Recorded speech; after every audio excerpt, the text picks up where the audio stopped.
मैं तुम्हारी बात का मतलब नहीं समझा। इसकी बात का मतलब मैं तुम्हें समझाता हूँ आदित्य। दरअसल मेरी नजर तुम्हारे खेत पर काफी समय से थी। मैंने ही तुम्हारे खेत में आग लगाई थी। जमींदार की बात सुनकर आदित्य बुरी तरह से चौंक पड़ा।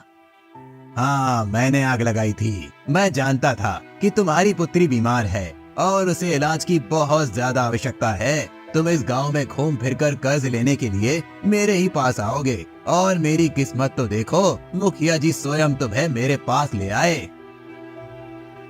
ये तो गलत है जमींदार। किसी की मुसीबत का फायदा उठाकर कभी भी कोई इंसान सुख से नहीं जी पाया।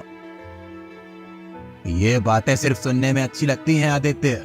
इससे पहले कि मैं तुम्हें तुम्हारे खेत से धक्के मारकर बाहर निकालूं, यहाँ से निकल जाओ। आज से ये मेरा खेत है, क्योंकि मैं जानता हूँ कि तुम मेरी रकम सूद सहित 7 जन्मों तक नहीं चुका सकते। आदित्य समझ गया कि जमींदार की उसके खेत पर बुरी तरह से नीयत खराब हो चुकी है। आदित्य निराश होकर आंखों में आंसू लिए हुए अपने घर की ओर चल पड़ा। आदित्य आधा रास्ता पहुंचकर एक वृक्ष के नीचे बैठकर फूट फूट कर रोने लगा। आदित्य को नहीं पता था कि जिस वृक्ष के नीचे वो रो रहा था, उस वृक्ष के पीछे एक साधु बैठे हुए थे। आदित्य के रोने की आवाज सुनकर अचानक वो चौंक पड़े। वो साधु आदित्य के पास आकर बोले, क्या हुआ? तुम रो क्यों रहे हो?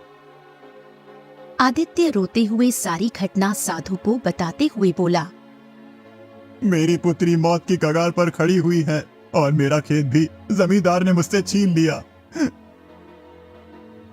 तुम्हारे साथ वास्तव में बहुत बुरा हुआ है। अगर तुम्हारे साथ इतना बुरा नहीं हुआ होता तो मैं तुम्हें एक रहस्य कभी नहीं बताता। कौन सा रहस्य साधु महाराज? एक ऐसा रहस्य जिससे तुम्हारी पुत्री की विचित्र बीमारी सही हो सकती है और तुम इतने धनवान हो सकते हो जिसकी तुम कल्पना भी नहीं कर सकते।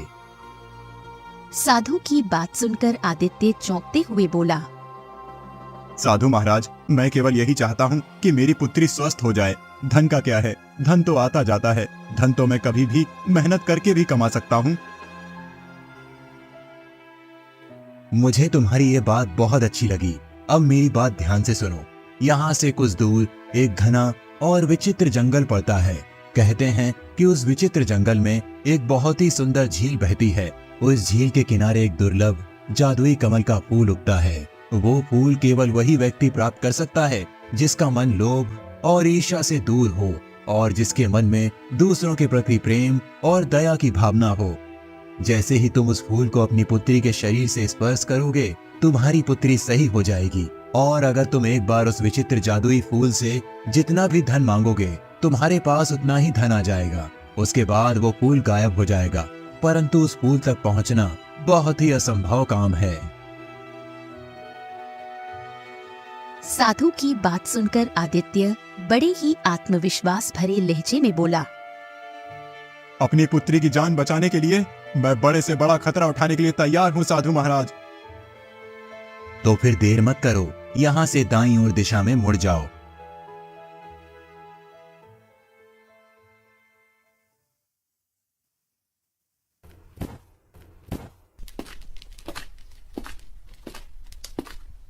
आदित्य तुरंत दाईं ओर दिशा की ओर चल दिया।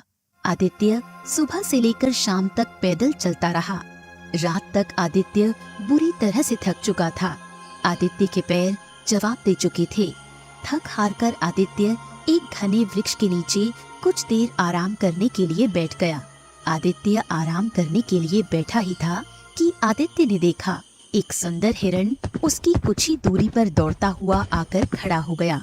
अगले ही पल झाड़ियों से एक शेरनी निकलकर हिरण के ठीक सामने आकर खड़ी होकर उसे घूरने लगी। शेरनी को देखकर हिरण बुरी तरह से डर गया। आदित्य इस दृश्य को बड़े ही गौर से देख रहा था। हिरण वहाँ से भागने ही वाला था कि तभी शेरनी मनुष्य की आवाज में हिरण से बोली, तुम मुझसे ज्यादा तेज नहीं भाग सकते। शेरनी के मुंह से इंसानी आवाज सुनकर आदित्य बुरी तरह से चौंक पड़ा। तभी हिरण भी इंसानी आवाज में शेर से बोला,